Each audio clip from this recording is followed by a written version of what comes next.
Pendengar ini.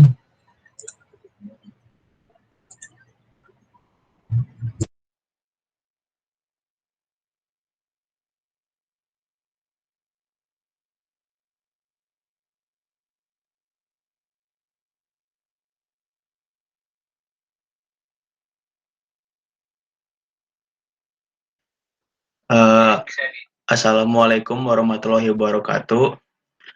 Kami dari kelompok 4 akan menjelaskan tentang proses pengadaan proyek konstruksi. Pertama, saya akan memperkenalkan anggota kelompok saya. Yang pertama ada Neta Latifa, NRP 2022-2018-051. Yang kedua ada Aldi Tri Amdani, NRP 22-2018-078. Yang ketiga Sheila Apriliani, NRP 22-2018-0141. Yang keempat Silmi Makarim, NRP 22-2018-142. Yang kelima ada Ahmad Tarik Soekarno, 22-2018-144. Yang keenam saya sendiri, Farah Alfaris Marzuki, NRP 22-2018-149. Yang terakhir Muhammad Tarik Jindolo, NRP 22-2018-157. Sebelum pembahasan, saya akan menjelaskan pendahuluan mengenai proses pengadaan proyek konstruksi. Siklus proyek diawali dengan munculnya suatu gagasan dengan tujuan tertentu. Selanjutnya, gagasan tersebut disusun menjadi sebuah konsep dan dijabarkan menjadi kegiatan-kegiatan yang lebih jelas. Di samping itu, perlu dilakukan pengkajian kelayakan proyek tersebut dari berbagai aspek. Proses tersebut tidak mudah untuk dilakukan terutama karena keterbatasan sumber daya. Dalam kondisi demikian terbuka, kemungkinan untuk meminta bantuan sumber daya dari pihak luar, misalnya jasa konsultan, kontraktor, pemasok, dan lain-lain. Oke, tunggu sebentar.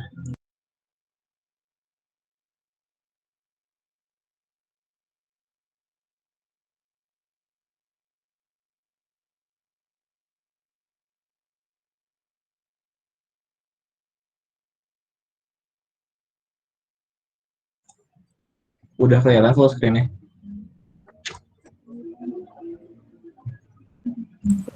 Udah, Mi, lanjut. Siklus proyek diawali dengan munculnya suatu gagasan dengan tujuan tertentu. Selanjutnya, gagasan tersebut disusun menjadi sebuah konsep dan dijabarkan menjadi kegiatan-kegiatan yang lebih jelas. Di samping itu, perlu dilakukan pengkajian kelayakan proyek tersebut dari berbagai aspek. Proses tersebut tidak mudah dan untuk dilakukan, terutama karena keterbatasan sumber daya. Dalam kondisi demikian terbuka, kemungkinan untuk meminta bantuan sumber daya dari pihak luar, misalnya jasa konsultan, kontraktor, pemasok, dan lain-lain, setelah mempertimbangkan berbagai faktor seperti efisiensi, kemampuan finansial, dan integritas hasil-hasilnya. Secara umum, tujuan dari proses pengadaan adalah untuk memperoleh sumber daya yang diperlukan oleh proyek secara efisien dan efektif. Kemudian ada alur pembahasan mengenai proses pengadaan proyek konstruksi. Yang pertama itu dimulai dari pertimbangan utama pengadaan proyek konstruksi.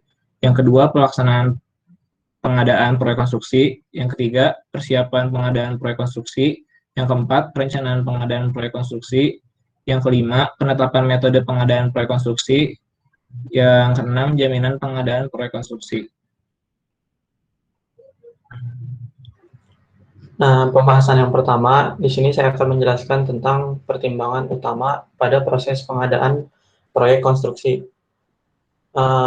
Aspek yang pertama itu ada alasan ekonomi dan finansial atau keuangan. Dalam hal ini, menyangkut analisis kemampuan proyeksi keuangan ke depan dari suatu proyek yang akan dibangun, di mana menghasilkan output apakah menguntungkan atau merugikan. Jangan sampai ketika kita sudah membangun suatu proyek, malah dampaknya menjadi merugikan atau tidak terpakai. Nah, itu harus diperhitungkan. Ada juga yang memperhitungkan dari segi ekonomis pembiayaan. Jadi kita harus merancang pengeluaran uang itu seefisien mungkin tanpa menyampingkan mutunya. Nah, aspek yang kedua itu adalah efisiensi dalam hal waktu pengerjaan. Dalam perancangan itu pasti sudah dirancang waktu pengerjaannya. Nah, gitu. Agar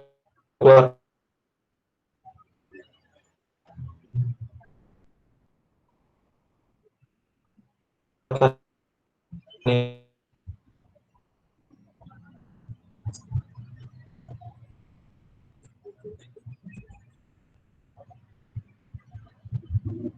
tidak berlebihan. Atau terus yang selanjutnya adalah mutu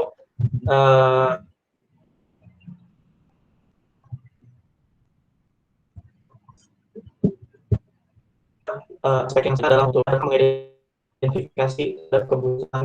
Nah, kita sebelum tahap pembangunan atau pengadaan itu harus mengetahui kebutuhan konsumen. Ketika dengan membangun sebuah rumah sakit itu kan berbeda mutunya, mutu dan kualitasnya. Maka ketika kita sudah mengetahui mutunya, maka harus disalurkan dalam pembuatan perancangan proyek sesuai dengan kebutuhan dari konsumen. Nah, selanjutnya itu perancangan itu yang harus tepat mencakup seluruh proses awal hingga akhir dengan memaksimalkan kualitas dan kapabilitas si mutu ini. Nah, aspek yang selanjutnya adalah pemerataan pekerjaan. Nah, pemerataan pekerjaan ini bertujuan untuk mencapai yang efisiensi waktu pengerjaan gitu. Jadi kayak misalkan contohnya dalam pelaksanaan hal pembuatan jalan tol itu nggak cuma satu kontraktor atau satu konsultan saja yang melaksanakan. Di situ tuh terlibat banyak kontraktor. Fungsinya apa? Untuk memperkecil detailing yang salah gitu. Jadi mereka tuh dilibatkan agar pembangunan itu lebih cepat dan mutu yang dihasilkan juga bisa lebih terjaga karena yang terlibat itu lebih banyak orangnya. Nah, selanjutnya itu adalah peningkatan kemampuan teknik dan manajemen. Di sini tuh sumber daya manusia itu turut mengambil peran penting ketika dalam pelaksanaan suatu proyek. Nah, ini juga harus diperhitungkan siapa saja yang terlibat agar hasilnya itu bisa maksimal. Dan juga perusahaan-perusahaan lain pun atau kontraktor atau konsultan yang terlibat itu bisa mengembangkan dan meningkatkan instansinya sendiri. Nah, selanjutnya ada yang terakhir adalah melindungi usaha daerah. Nah, melindungi usaha daerah itu ketika kita membangun di suatu lokasi, otomatis ada yang terdampak. Dan itu pun harus kita tangani. Nah, tanganinya dengan cara apa? Bisa berupa tenaga di sekitar itu, tenaga pekerjanya diambil dari orang-orang sekitar tersebut. Nah, terus misalkan bahan-bahan yang sekiranya bisa diambil dari daerah tersebut digunakan. Mungkin seperti itu pertimbangan utama pada proses pengadaan proyek konstruksi.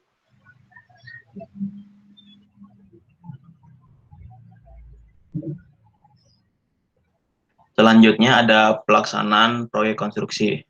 Pelaksanaan pengadaan proyek konstruksi dapat dilakukan melalui yang pertama ada dikerjakan sendiri dan yang kedua melalui pengikatan jasa konstruksi.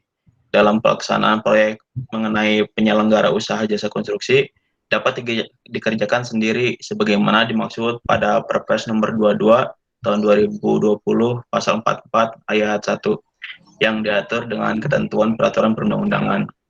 Lalu untuk melalui pengikatan jasa konstruksi, penyelenggara usaha jasa konstruksi melalui pengikatan jasa konstruksi itu juga diatur dalam pasal 44 ayat 1 yang dilakukan melalui 3 kegiatan. Yang pertama ada jasa konsultasi konstruksi, kedua pekerjaan konstruksi, yang ketiga pekerjaan konstruksi terintegrasi.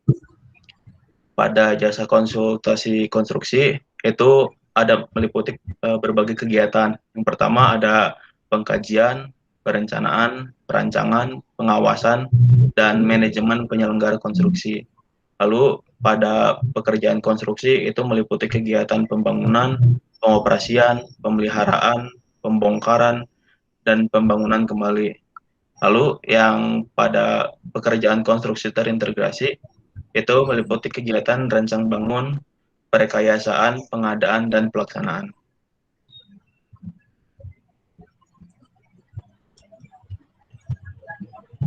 Tentunya dalam penyelenggaraan usaha jasa konstruksi, tentunya harus sesuai dengan ketentuan pasal 46 Perpres nomor 22 tahun 2020. Yang pertama itu memenuhi asas nyata dalam penyelenggaraan layanan usaha jasa konstruksi. Yang kedua, tentunya harus memenuhi standar keamanan, keselamatan, kesehatan, dan keberlanjutan. Yang ketiga, menggunakan bentuk usaha jasa konstruksi yang memiliki kemampuan usaha yang sesuai kompetensi dan kinerjanya tentunya harus yang baik. Yang keempat, menggunakan tenaga kerja konstruksi yang kompeten dan dibuktikan dengan sertifikat kompetensi kerja. Yang kelima, menerapkan standar remunerisasi minimal pada penggunaan tenaga kerja konstruksi untuk jenjang jabatan ahli. Remunerasi itu maksudnya adalah pemberian gaji minimal pada pengguna tenaga kerja konstruksi yang mempunyai jenjang jabatan ahli.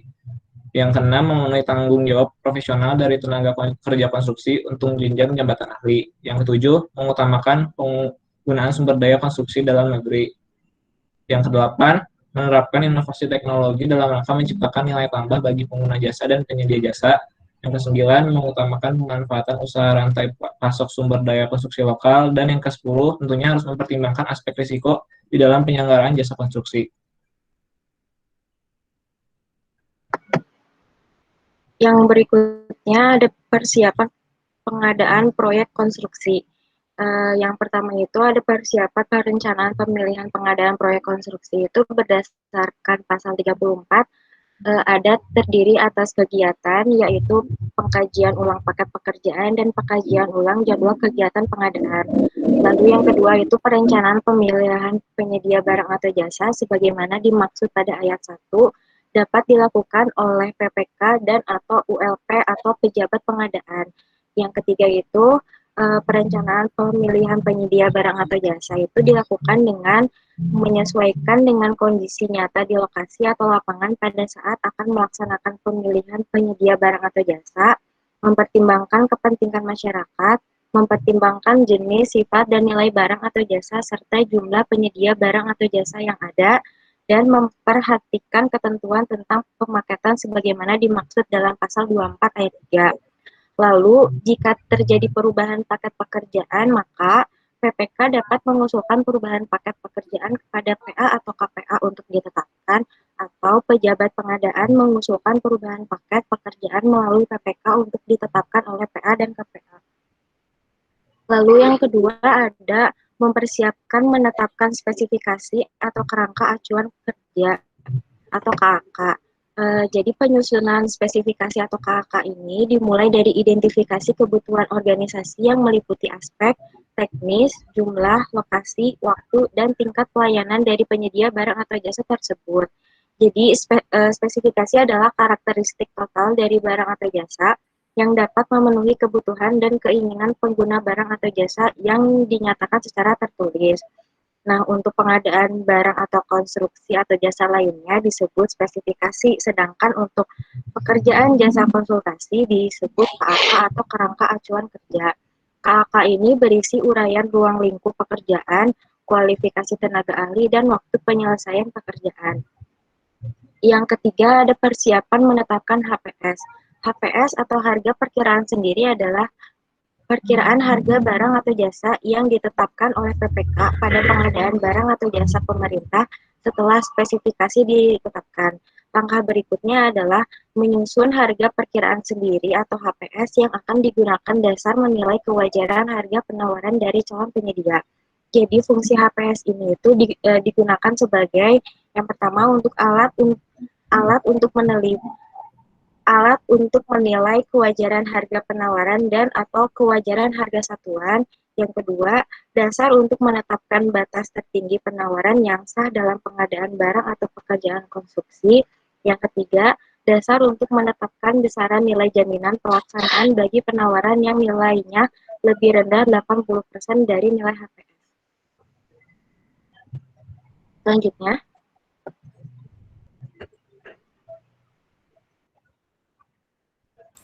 untuk kegiatan selanjutnya, yang keempat itu menetapkan jenis kontrak.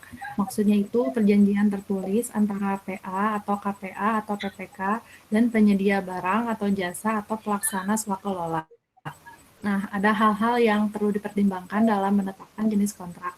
Di sini tuh ada 4 yang harus dipertimbangkan. Yang pertama itu ada jenis pekerjaan, yang kedua itu ada spesifikasi teknis atau KAK, yang ketiga ada kompleksitas pekerjaan dan resiko, yang keempat ada waktu pelaksanaan. Untuk kegiatan kelima yaitu ada jadwal pemilihan. Jadwal pemilihan untuk setiap tahapannya ditetapkan berdasarkan alokasi waktu yang cukup bagi objek pemilihan atau atau kelompok kerja pemilihan dan peserta pemilihan sesuai dengan kompleksitas pekerjaannya. Contohnya yaitu seperti alokasi waktu jadwal pemilihan dengan prakualifikasi dan juga ada pasca kualifikasi. Maksud dari prakualifikasi itu proses penilaiannya itu dilakukan sebelum pemasukan penawaran. Kalau misalkan yang pasca kualifikasi itu proses penilaiannya dilakukan bersamaan dengan evaluasi penawaran. Dan kegiatan yang terakhir itu ada penyusunan dokumen pengadaan proyek konstruksi, yaitu ditetapkan oleh pekerja atau kelompok kerja pemilihan atau pejabat pengadaan atau agen pengadaan yang memuat informasi dan ketentuan yang harus ditaati oleh para pihak dalam pemilihan penyedia. Di sini dokumennya ada dua jenis. Yang pertama itu ada dokumen kualifikasi. Dokumen kualifikasi itu dokumen yang dibuat oleh pekerja pemilihan yang memuat informasi persyaratan kualifikasi penyedia, antara lain persyaratan kompetensi, kemampuan usaha, dan persyaratan lainnya, sesuai dengan peraturan dan perundang-undangan yang berlaku. Kemudian jenis yang kedua ada dokumen tender atau dokumen seleksi, yaitu dokumen yang dibuat oleh pekerja pemilihan yang memuat informasi persyaratan penawaran penyedia, antara lain berisi metode penyampaian penawaran, metode evaluasi, syarat administrasi, teknis, dan harga atau biaya, preferensi harga, penyesuaian harga, spesifikasi teknis atau KAK, KPS, dan rencana kontrak. Next.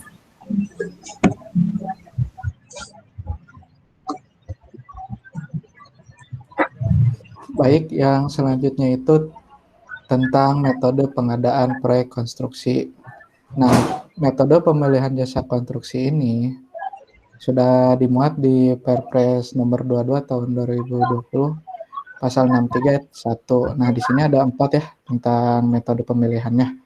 Yang pertama itu tender. Nah, tender ini satu metode pemilihan untuk mendapatkan penyedia pekerjaan konstruksi. Nah, pelaksanaan pemilihan melalui tender meliputi yang pertama itu ada pelaksanaan kualifikasi, yang kedua pengumuman dan atau undangan, yang ketiga pendaftaran dan pengambilan dokumen pemilihan, yang keempat pemberian penjelasan, selanjutnya itu penyampaian dokumen penawaran, evaluasi dokumen penawaran, penetapan dan pengumuman pemenang tender, ada sanggah dan sanggah banding. Nah, yang kedua ini, metode yang kedua ini, yaitu tentang penunjukan langsung. Nah, penunjukan langsung ini dijelaskan di Perpres 22 tahun 2020 di pasal 65 ayat 1. Nah, yang dimaksud dalam penunjukan langsung ini dilakukan dalam hal yang pertama itu penanganan darurat untuk keamanan dan keselamatan masyarakat. Yang kedua itu pekerjaan yang kompleks yang hanya dapat dilaksanakan oleh penyedia jasa yang terbatas atau hanya dapat dilakukan oleh pemegang hak. Nah, yang ketiga itu pekerjaan yang perlu dirahasiakan yang menyangkut keamanan dan keselamatan negara. Yang keempat itu pekerjaan yang berskala kecil. Yang terakhir itu penunjukan langsung ini dalam kondisi tertentu. Nah, selanjutnya itu ada pengadaan langsung. Pengadaan langsung ini dilaksanakan untuk barang atau pekerjaan konstruksi lainnya yang bernilai paling banyak itu 200 juta. Nah, pelaksanaan pengadaan langsung dilakukan sebagaimana yang pertama tuh pembelian atau pembayaran langsung kepada penyedia untuk pengadaan barang yang menggunakan bukti pembelian berupa kwitansi. Nah, selanjutnya itu ada permintaan penawaran yang disertai dengan klarifikasi serta negosiasi teknis dan hanya kepada pelaku usaha untuk pengadaan langsung yang menggunakan surat perintah kerja. Selanjutnya itu, metode yang selanjutnya itu pengadaan melalui katalog elektronik. Nah, maksud katalog elektronik itu di sini dia menggunakan sistem informasi ya, informasi elektronik yang memuat daftar jenis, spesifikasi teknis, dan harga barang tertentu dari berbagai penyedia barang atau jasa pemerintah. Nah, pengadaan secara elektronik ini merupakan metode pemilihan jasa keseluruhan prosesnya melalui sistem informasi. Nah, selanjutnya itu tentang jaminan pengadaan proyek konstruksi yang akan dijelaskan oleh rekan saya. Enggak. Baik, terima kasih. Selanjutnya itu adalah jaminan pengadaan proyek konstruksi. Nah, jaminan pengadaan proyek konstruksi itu yang digunakan itu seperti tanggung jawab. Nah, tanggung jawabnya kayak gimana sih? Kita jelasin dulu sebentar. Nah, pengguna jasa dan atau penyedia jasa bertanggung jawab atas kegagalan bangunan akibat dari tidak terpenuhinya standar keamanan, keselamatan, kesehatan, dan keberlanjutan proyek tersebut. Pengguna jasa dan atau penyedia jasa wajib bertanggung jawab atas kegagalan bangunan setelah ditetapkannya oleh penilai ahli. Nah, penilai ahli ini dapat berkoordinasi dengan pihak yang berwenang terkait, dan juga penetapan oleh penilai ahli itu bersifat final atau mengikat dan juga mengikat. Nah, tanggung jawab atas kegagalan bangunan itu dapat berupa apa aja sih? Nah, yang pertama itu penggantian atau perbaikan kegagalan bangunan oleh penyedia jasa. Nah, penyedia jasa wajib mengganti atau memperbaiki kegagalan bangunan yang disebabkan oleh kesalahan penyedia jasa. Penggantian atau perbaikan kegagalan bangunan oleh penyedia jasa ini juga dapat dialihkan kepada pihak ketiga berupa asuransi. Nah, penggantian atau perbaikan kegagalan bangunan ini tuh bisa terjadi pada saat masa pelayanan pada saat masa pelayanan proyek sedang berlangsung ataupun setelah beres. Terus juga tanggung jawab yang kedua itu memberi ganti kerugian oleh pengguna jasa dan atau penyedia jasa. Nah, selain wajib mengganti atau memperbaiki kegagalan bangunan, pengguna jasa dan atau penyedia jasa juga wajib memberikan ganti rugi apabila terjadi kegagalan bangunan. Nah, ganti rugi ini ditetapkan oleh pihak yang berwenang berdasarkan laporan penilai ahli. Terus juga berdasarkan pasal 90 Perpres nomor 22 tahun 2020 tentang peraturan pelaksanaan Undang-Undang nomor 2 tahun 2017 tentang jasa konstruksi. Ganti rugi itu yang dimaksud dapat meliputi yang pertama, santunan bagi pihak yang dirugikan yang meninggal dunia. Yang kedua, santunan bagi pihak yang dirugikan menderita luka yang mengakibatkan cacat tetap. Terus yang ketiga, ganti kerugian atas biaya pengobatan yang nyata dikeluarkan oleh pihak yang dirugikan atau bagian biaya pelayanan lainnya. Dan yang terakhir itu, ganti kerugian atas musnah, rusak, atau hilangnya akibat kegagalan bangunan. Ini sekian dari penjelasan jaminan.